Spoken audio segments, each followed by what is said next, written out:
بسم اللہ الرحمن الرحیم۔ اعوذ باللہ من الشیطان الرجیم۔ ضرب اللہ مثلا عبدا مملوکا لا يقدر على شيء ومن رزقناه منا رزقا حسنا وهو ينفق منه سرا وجهرا هل يستوون الحمد للہ بل اکثرهم لا يعلمون۔ عزیز طلبہ اکرام، سبق نمبر 140 آیت نمبر 75 سورۃ النحل۔ یہ ضرب اللہ مثلا عبدا مملوکا چوتھا باب ہے سورت کا، جس کا حاصل یہ تھا کہ اس میں دلائل عقلیہ 3 تھے اور توحید اور شرک کی مثالوں کا ذکر تھا۔ تو آیت نمبر 75 کے اندر ایک مثال پیش کی ہے۔ ضرب اللہ مثلا بیان کرتا اللہ ایک مثال، عبدن ایک غلام کی، مملوکن جو کسی کا مملوک ہے، لا یقدر وہ طاقت نہیں رکھتا، علی شیء کسی چیز کے کمانے اور حاصل کرنے پر۔ یہ مملوک غلام ہے اور اس کے پاس پیسے، ملکیت، مال دولت نہیں ہے، کسی قسم کا یہ تصرف کسی چیز میں نہیں کر سکتا۔ ایک طرف یہ ہے، اور دوسری طرف ومن وہ رزقناہ کہ ہم نے اس کو رزق دی ہے، منا اپنی طرف سے، رزقا حسنا عمدہ رزق، حلال مال، طیب مال۔ حسنا کا معنی یہ ہے کہ اس کو حلال اور طیب مال، عمدہ رزق دی ہے۔ فہو ينفق منہ سرا وجہرا وہ اس میں سے خرچ کرتا ہے چھپ کر اور اعلانیہ طور پر۔ تو ایک تو وہ ہے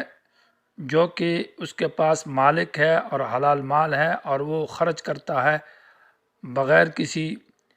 ڈر اور خوف کے، اور کسی کے سامنے دے تب بھی دے سکتا ہے، چھپ کر دے تب بھی دے سکتا ہے۔ اور دوسرا یہ کہ جس کے پاس کوئی اختیار نہیں، یہ دونوں برابر ہو سکتے ہیں۔ تو ارشاد ہے حل یستوون کیا یہ برابر ہیں؟ جواب محذوف کہ لا۔ تو اسی طرح کیسے تم اللہ کو مخلوق کے ساتھ تشبیہ دیتے ہو؟ اللہ تو وہ ذات ہے کہ جو متصرف ہے، جو قادر ہے،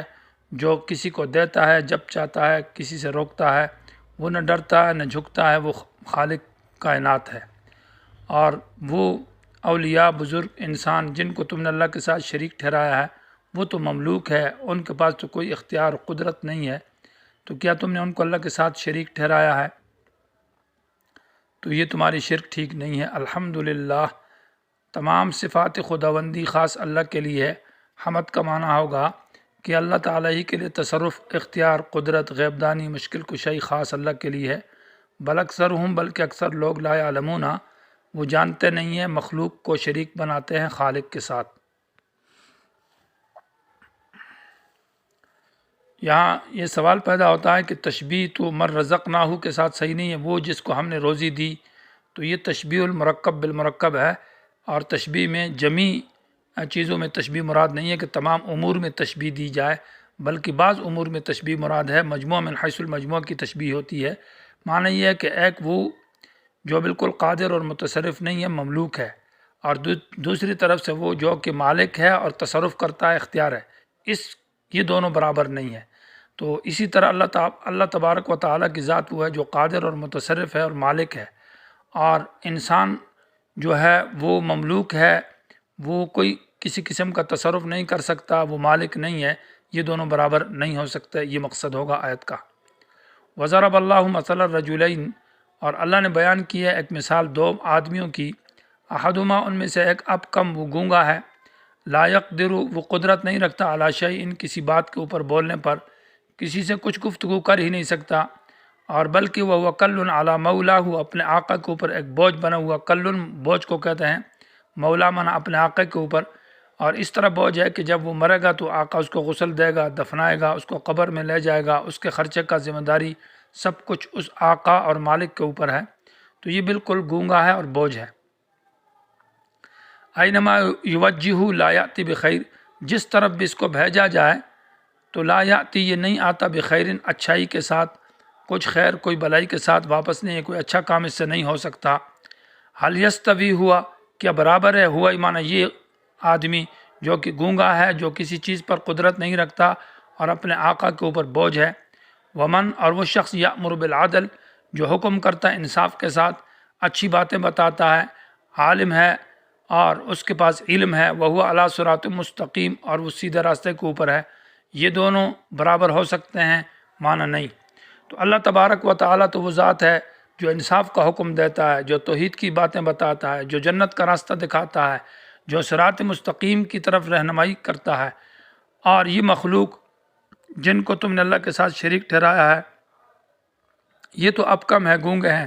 اللہ تعالیٰ نہ بتائے تو یہ کچھ نہیں کر سکتے، یہ اللہ اپنے آقا کے اوپر بوجھ مانا، ان کا کچھ بھی ان کے اندر اختیار نہیں ہے، تو یہ دونوں ہستیاں برابر نہیں ہو سکتی۔ اسی طرح خالق اور مخلوق بھی برابر نہیں ہے، خالق وہ ہادی ہے، وہ خالق ہے، وہ رہنما ہے، اور وہ امر بالمعروف اور نہی عن المنکر اور صراط مستقیم بتاتا ہے، تو اس مخلوق کو اللہ کے ساتھ شریک کرنا یہ کیسا درست ہے؟ بلکہ اللہ تو وہ ذات ہے کہ وللہ، خاص اللہ ہی کے اختیار میں غیب السماوات، آسمانوں کی چھپی ہوئی چیزیں زمین کے اندر، وہ ہر چیز کو جانتا ہے، وما امر الساعۃ الا کلمح البصر۔ عقیدہ توحید کے اوپر آ جاؤ، اللہ کو غائب دان، حاجت روا مانو، مشکل کشا مانو، قیامت کا دن آ رہا ہے، اس میں اس کے اوپر حساب کتاب ہوگا، وما امر الساعۃ، اور نہیں ہے قیامت کا قیام اور قیامت کا معاملہ، الا کلمح البصر، مگر آنکھ کھولنے کے برابر یا آنکھ اٹھانے کے برابر ہے، او ہو اقرب، او بمانا بل کہ اس سے بھی زیادہ قریب ہے، یا وما امر الساعۃ میں یہ امر کا لفظ جو ہے یہ قیام کے معنی میں ہے، مانا قیامت کا قائم ہونا اور قیامت کا موجود ہونا یہ نہیں ہے، الا کلمح البصر، اور لمحن کا معنی ہے آنکھ بند ہو اور اس کو کھول دینا، جیسے کہ آنکھ کا اٹھ جانا اور آنکھ کا کھل جانا، تو یہ تو بہت مختصر لمحہ ہے، سیکنڈوں سے بھی زیادہ تیز لمحے کے اندر آنکھ جو ہے نا بند کھل جاتی ہے، اس پر ایک سیکنڈ بھی نہیں لگتا۔ او میں ترقی ہے، او بمانا بل کہ بل وہ اقرب، کہ آنکھ جو کھلتی ہے اور آنکھ جو اٹھتی ہے اس سے بھی زیادہ قریب اللہ تعالیٰ قیامت کو قائم کر سکتا ہے۔ یہ تو زمانی چیز ہے اور یہ تو ایک وقت لگتا ہے، ایک مقدار مانگتی ہے، اللہ تعالیٰ جو قیامت کو قائم کرے گا وہ زمانے کا محتاج بھی نہیں ہے، وہ سیکنڈوں کا محتاج بھی نہیں ہے، لیکن اللہ تبارک و تعالیٰ ان اللہ علی کل شیء قدیر، بے شک اللہ ہر چیز پر قادر ہے، تو اللہ تعالیٰ قیامت کے قائم کرنے پر بھی قادر ہے، اس میں تمہارا حساب کتاب لیا جائے گا۔ واللہ اخرجکم من بطون امہاتکم، یہاں سے سورت کا 5واں باب ہے اور یہ آیت نمبر 78 تک ہے، اور اس کے اندر حاصل اس باب کا خلاصہ یہ ہے کہ تذکیر بالنعم کا ذکر ہے، اللہ تعالیٰ اپنی نعمتوں کا تذکرہ کرتے ہیں کہ میری ان نعمتوں کو دیکھو، تمام انعامات کا ذکر ہے، پھر میری توحید سے تم کیسا انکار کرتے ہو، تو اس کا حاصل یہ ہے، واللہ اخرجکم، اللہ وہ ذات ہے کہ نکالا تم کو، من بطون امہاتکم، تمہاری ماؤں کے پیٹ سے، لا تعلمون شیئا، تم نہیں جانتے تھے کسی چیز کو بھی، مانا جب تم نطفہ تھے، بے جان تھے، خون کا لوتھڑا تھا، گوشت کا ٹکڑا تھا، سورت کے شروع میں ذکر ہے کہ خلق الانسان من نطفہ، کہ انسان کو ایک نطفہ سے پیدا کیا، اور اس وقت یہ کچھ بھی نہیں جانتا تھا، اور اس کے بعد پھر یہ حالت ہے کہ وجعل لکم السمع والابصار، اللہ نے پیدا کیا تمہارے لیے کان، والابصار اور آنکھیں، والافئدۃ اور دل، لعلکم تشکرون، تاکہ تم ان اللہ کی نعمتوں کا شکریہ ادا کرو۔ کان اس لیے دیے سماعت کہ تاکہ اللہ کے دین کی بات سنو، اللہ کی کتاب کو سنو، آنکھیں دی ہے تاکہ اللہ کا دین، اس سے اللہ کی کتاب کو دیکھو اور سمجھو، دل دی ہے یہ اللہ کے دین کے سیکھنے اور سمجھنے کے لیے۔ تو انسان کو کہا کہ جب حالت تیری بچپن میں ایسی تھی، اب تو خطیب بنا ہوا ہے، اب تو تقریریں کرتا ہے، یہ تیرے اندر انقلابات اور یہ چیزیں لانے والا کون ہے؟ اللہ، یہ اللہ تعالیٰ کی نعمتیں ہیں، اس کو کہا جاتا ہے تذکیر بالنعم، یاد دلائی جا رہی ہے کہ ان نعمتوں کو یاد کرو اور اللہ کا شکریہ ادا کرو۔ شکر کا معنی یہ ہے کہ ان نعمتوں کو اللہ کی مرضی کے مطابق استعمال کیا جائے، اللہ کے خلاف ان کو نہ استعمال کیا جائے، اور تمام نعمتوں کی نسبت اللہ تبارک و تعالیٰ کی طرف کی جائے، یہ ہے شکر کا معنی۔